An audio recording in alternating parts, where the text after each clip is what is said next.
Plate right ना असां न हलाए सघियासीं, माफ़ कजो।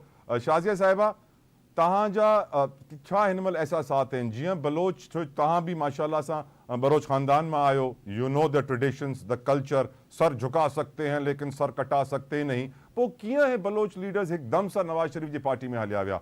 शाज़िया साहिबा,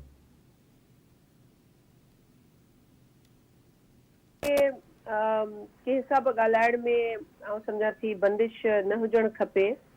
इहा असांजी सोच आहे। हर को माण्हू पंहिंजी सियासत कंदो आहे, पंहिंजी फ़लसफ़े ते कंदो आहे, ऐं फ़लसफ़ो हुजे त बहितर आहे, न हुजे त पोइ तव्हांखे इहा ई शइ नज़र ईंदी त किथे डील पई थिए, किथे को ब्रोकर आहे, किथे को मीटिंगूं पियो कराए।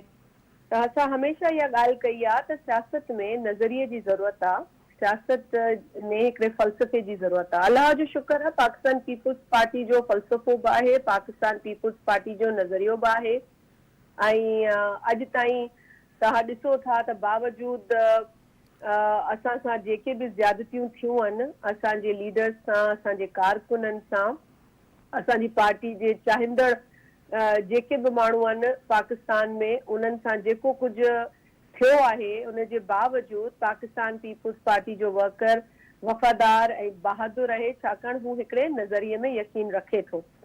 हाणे आउं सम्झां थी त हिकिड़ो त असां चऊं था त भई जेको बि ज़ी शऊर या जमहूरी पसंद माण्हू आहे उहो चवंदो त भई लोटाक्रेसी या वफ़ादारियूं मटाइण जो सिलसिलो पाकिस्तान में ख़तमु थियणु घुरिजे। ऐं पाकिस्तान में अफ़सोस सां जेके डिक्टेटरशिप लॻियूं आहिनि, को 4 डिक्टेटर्स आया आहिनि हिन मुल्क जी तारीख़ जेका आहे सो तमामु कारी आहे हुन हिसाब सां, पर उन वॾो नुक़सानु कयो आहे पाकिस्तान में। सियासी जेको माहौल आहे उन खे वॾो नुक़सानु ॾिनो आहे।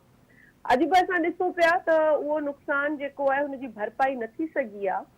कुझु साल अॻु में असां ॾिठो पिए त हिकिड़ो जहाज़ हलियो पिए ऐं माण्हुनि खे खणी ईंदो हो, वरी को माण्हू जहाज़ में सुतल हूंदो हो, वरी को माण्हू जेको हो पंहिंजो पटो पाए बीठो हूंदो हो। ऐं असां ॾिठो त इन तरीक़े सां सियासी जोड़ तोड़ बग़ैर कंहिं उसूल जे, बग़ैर कंहिं तमीज़ जे, बग़ैर कंहिं डिसिप्लिन जे हली पिए। उन वक़्तु बि असांखे अजीब लॻी इहा ॻाल्हि, पर तव्हां ॾिठो उन खां पोइ हिकिड़ी हुकूमत ठाही वई, ठहियल ठुकल हिकिड़ी शइ हिकिड़े माण्हू खे ॾेई छॾी, जंहिं माण्हू खे इन ई सियासी मैदान में असां ॾिठो त हिकिड़ी सीट ते बि मौजूदु हुयो, पर यकायक सीटूं बि वधी वयूं ऐं इलेक्शन जा रिज़ल्ट बि मटिजी विया ऐं प्राइम मिनिस्टरशिप बि मिली वई।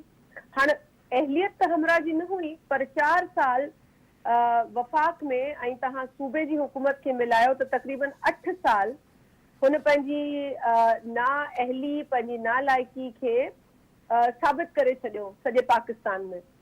ख़ैर बहरहाल तव्हां सम्झी सघो था पीटीआई जी ॻाल्हि थी कयां। बिल्कुलु। हाणे हीअ जेका सिलेक्टेड हिकिड़ी हुकूमत ठाही वई, हिकिड़े माण्हू खे सिलेक्ट करे विहारियो वियो, असां सभिनि लोड़ियो आहे, असां सभिनि जेको आहे न, नॉट ओनली पाकिस्तान पीपुल्स पार्टी, सॼे मुल्क जी आवाम खे वॾो नुक़सान थियो आहे, सॼी मईशत खे नुक़सान थियो आहे। हाणे बि त हिस्ट्री पाण खे रिपीट थी करे न, असां साॻी हाणे ॻाल्हि इहा न त असां सम्झूं नथा। असांखे कंहिं बि माण्हू जो कंहिं बि हमरा सां या कंहिं बि पार्टी सां मिलण ते को एतिराज़ कोन्हे। तव्हांजी तवसुस सां इहा ॻाल्हि क्लियर करणु चाहिए थी। असांखे ॾुख हिन ॻाल्हि जो थिए थो त जंहिं मुल्क में जमहूरियत लाइ पाकिस्तान पीपुल्स पार्टी जे कारकुन रत ॾिनो आहे ऐं जंहिं मुल्क में अवामी हुकूमत जे लाइ असां अॼु बि जाखोड़ कयूं पिया, छा वजह आहे त असां वरी उहे ग़लतियूं पिया ॾिसूं जिथे स्पेशल ट्रीटमेंट पियो मिले, सॼो माहौल ठाहियो पियो वञे।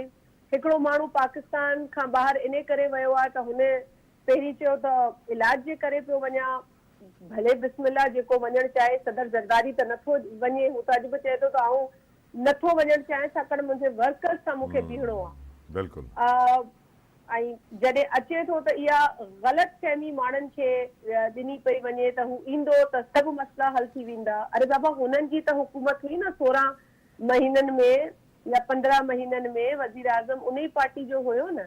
हलो, पीपुल्स पार्टी हिकिड़ो हिसो हुई, पर घणा जेके मुआशी फ़ैसिला आहिनि उहे त हुन ई जमात वरिता। हाणे कहिड़ो नओं कारनामो इहा जमात कंदी त पूरे पाकिस्तान में गुरबत बि न रहंदी, महांगाई बि न रहंदी। असां त ॾिठो आहे जॾहिं बि हालांकि असांखे एतिराम आहे उन जमात जो, असां गॾु PMLN सां रहिया आहियूं 15 महीने जी हुकूमत में, पर तंहिं हूंदे बि छा अहिड़ो कमु कंदा त महांगाई ख़तमु कंदा? ऐं त सम्झां थी त महांगाई वधंदी, छाकाणि 16 महीना या 15 महीना जेको हिननि जो मुआशी प्लान हुयो हुन त बिगाड़ करे छॾियो आहे। जेको 4 साल इमरान ख़ान बिगाड़ करे वियो, उनखे वधाइण वारो उहो ई माण्हू आहे जेको मुआशी पॉलिसी हिन 16 महीननि 15 महीननि में हलाए वियो आहे। हाणे हिन खां वधीक सभु माण्हुनि खे कूड़ ऐं डटे सां आऊं सम्झां थी रिलीफ न मिलंदी। मुंहिंजी इहा ज़ाती राय बि आहे ऐं सियासी राय बि आहे।